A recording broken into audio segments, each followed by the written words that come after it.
Tulay na kakaiba ang disenyo. At aakalain mong para kang nasa ibang bansa kapag ikaw ay nagawi rito.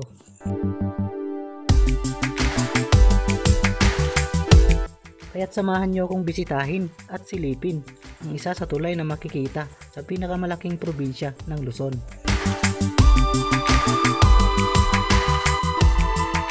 Good morning guys, welcome po sa ating panibago na naman vlog. At ngayong araw, atin naman bibisitahin itong iconic bridge ng Isabela.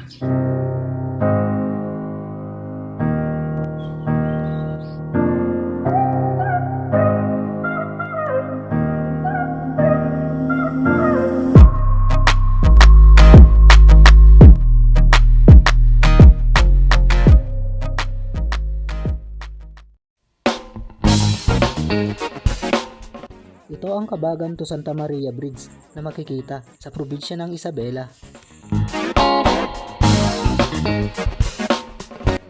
Sa haba nitong 720 meters, iniuugnay ng tulay na ito ang munisipalidad ng Kabagan at Santa Maria.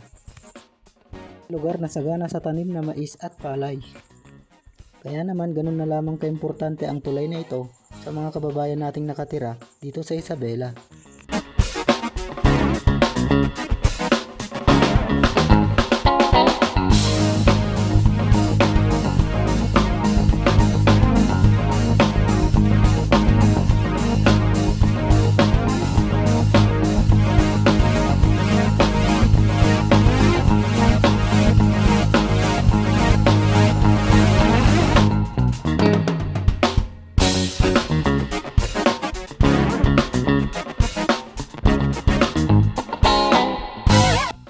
Inaasahan na rin ng mga Isabelino na mas mapapadali pa ang pagtransport ng mga produkto kapag nabuksan ito.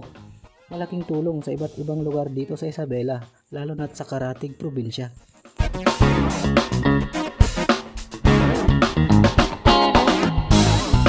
Habang hindi pa madaanan ang nasabing tulay, tanging ang overflow bridge lamang ang madadaanan ng mga motorista.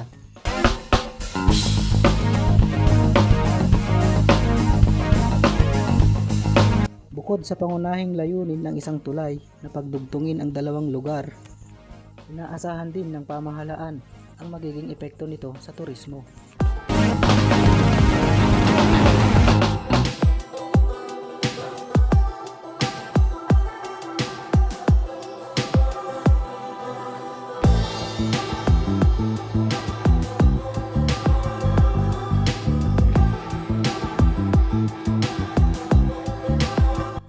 Sa takaw pansin kasi nitong disenyo, siguradong maraming motorista ang mapapaselfie dito.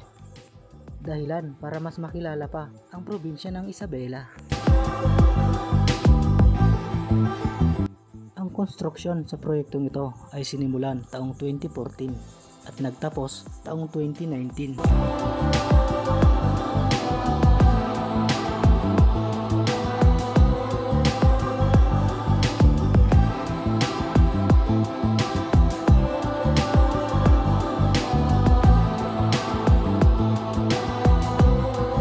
Ang proyektong ito ay nagkakahalaga ng 639.6 million.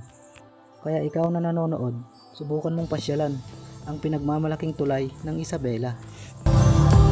So ayun guys, nandito na nga tayo sa landmark bridge ng Isabela. So ito yung Santa Maria to Kabagan Bridge. Yun. So sa ngayon, hindi pa pinapadaanan yung mga sasakyan kasi nga under maintenance pa siguro to guys. So bawal pang dumaan dito. Maliban na lang kung magpapaalam kayo doon siguro sa checkpoint.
dinadaanan ng mga motorista na pupunta ng bayan ng Kabagan. So kapag high tide dito guys, kapag mataas yung ilog, hindi nila matadaanan to.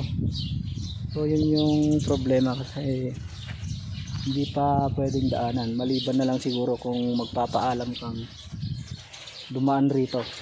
Yun.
Sa ngayon, hanggang dito na lang muna. At samahan nyo pa po ako sa aking susunod pang mga vlog.